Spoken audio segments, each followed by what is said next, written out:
শীত বেশি পড়তে আছে, শীতের কালের লেগে গড়তে বাড়িতে পারি না। এবারে ফসল টসল যা করছি সব কালে সব ফোনটোর সব মরিয়া যায় তরকারির, বুঝছেন। লাউ টাউ সব নষ্ট হয়ে যাইতে আছে কালে। 10 কাঠা জমি লাউ করছি, শীতে এখন সব নষ্ট হয়ে পড়ে দিছে।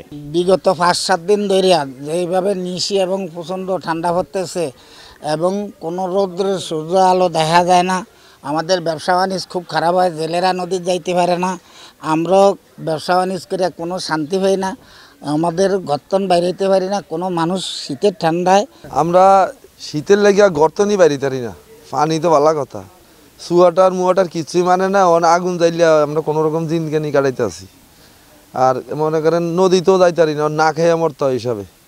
না খেয়ে নদীর যাইতে পারি না, কালা লিয়ে গতন বাড়ি তারি না, লেদা ছোটো বাচ্চা গো মুরব্বী গো বহুতই সমস্যা। এই অবস্থায় আছি আর কি, আমরা জিনকানি কাটাইতে আছি। শিয়া বাটার ও ভিটামিন ই সমৃদ্ধ lily glam beauty soap. Lily, always beautiful. আমাদের এখানে অত্যন্ত প্রচুর পরিমাণ শীত পড়তে আছে। আমরা জেলেরা নদীতে যাইতে পারি না ঠান্ডার জন্য, মাছ টাছ ধরতে পারি না। আমরা এখন সংসারে আমাদের খুব অভাব, আমাদের এখন জীবনযাপন বাচ্চা কাচ্চা নিয়ে এখন আমাদের খুব সমস্যায় দাঁড়িয়ে গেছে। আমরা নদীতে গেলে আমাদের হাত পাও দূরত্ব হয়ে আসে, আমরা জাল টানতে পারি না, একটা কিছু ধরতে পারি না। ঠান্ডায় আমাদের খুব অত্যন্ত হাত পাও মানে ব্যবসা হয়ে আইতে আছে। শীতও বহুত থরথরে কাঁপতে আছে, কারণ ছাড়া ঘরের ভিতরে কিছুই নাই, ফলে খুব অসুবিধা হয়, কষ্ট হয়। গরিব মানুষ কিছু কিনতেই পারি না। যদি আমরা কিছু সাহায্য করে দিতাম তো আমরা গরম হইতো, শক্ত শরীরটা থাকতো। ফলেন ঘর দুয়ারে তখন ভাঙ্গা চূড়া, বেশি ভালো নাই। সংসারের ভিতরে নিয়ে খুব তালা চলতেছে, বাতাস ঢোকে চতুর্দিক দিয়া, গাঙ্গে ভাঙ্গা মানুষ।